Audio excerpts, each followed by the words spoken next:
I'm Mark from Holz Racing Products. Got us into this sport is we just were looking for another market to get into to keep us busy in the summertime and the off-season or off-snowmobile season.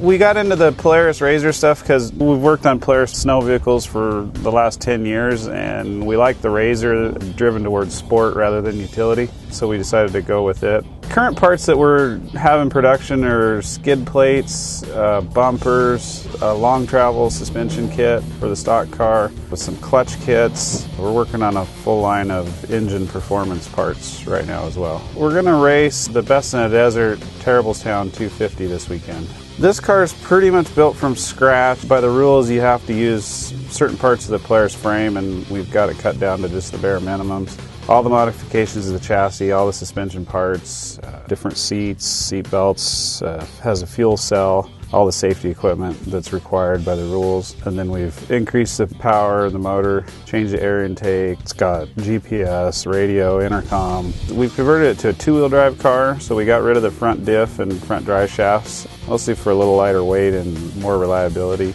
We're using Fox shocks all the way around, high low speed compression adjustable piggyback shocks. The wheelbase is extended 3 inches over stock and 6 inches wider than stock. It's a new race motor that we built this past winter. We hooked up with Kroyer Racing Engines out of Las Vegas and got 3 races on it so far. It's a little bit bigger bore than stock, headwork, valve springs, valves, cam, pistons, board throttle body, exhaust, pretty much everything to it.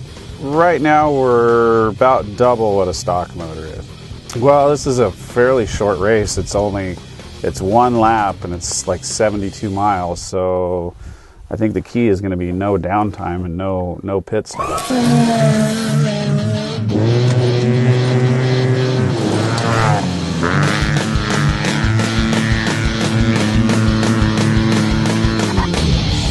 So if we can keep her rolling at a reasonable pace for the whole event, I think we should be good. Maxxis tires, Fox shocks, Team Performance Industries for clutch chain components, Kroyer, for graphics. It does all our catalogs and all our graphics and website. And of course, Holz Racing Products. GPS, speed, and RPM. Everything we run today, we can download onto a laptop and analyze all the data. Final prep for the race tomorrow. Well, I hope Mark does okay today. He's a pretty level-headed guy. You just got to be smooth and consistent. After 108 minutes of runtime, it only used like 5 gallons, so we thought he had probably half a tank left, but we decided not to stop him and waste time. 2.5 minutes back on corrected time. Hopefully we can make it up. Got a lot of fast stuff coming up. 1932 race for race mile 51, for race mile 51. Good job, guys. Keep digging. 8 cars total through in your class. Remember, at the end, going through the pitch, you got a speed limit zone. So make up what you can now, and when you get to the speed limit zone, don't break any speed limits. Copy that.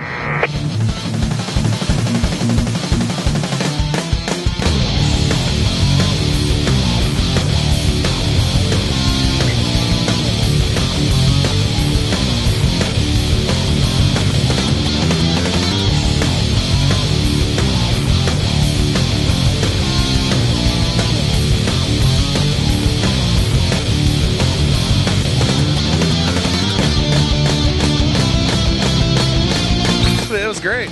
Car worked awesome. A lot of fun. A lot of fun. Car ran great. Car was fast. I mean, it's really fun when you have this little tiny pea shooter of a vehicle and you're actually able to pass, full-size trucks and full-size Jeeps and all kinds of cars that have way more money in their vehicles than we do. So anyway, a lot of fun.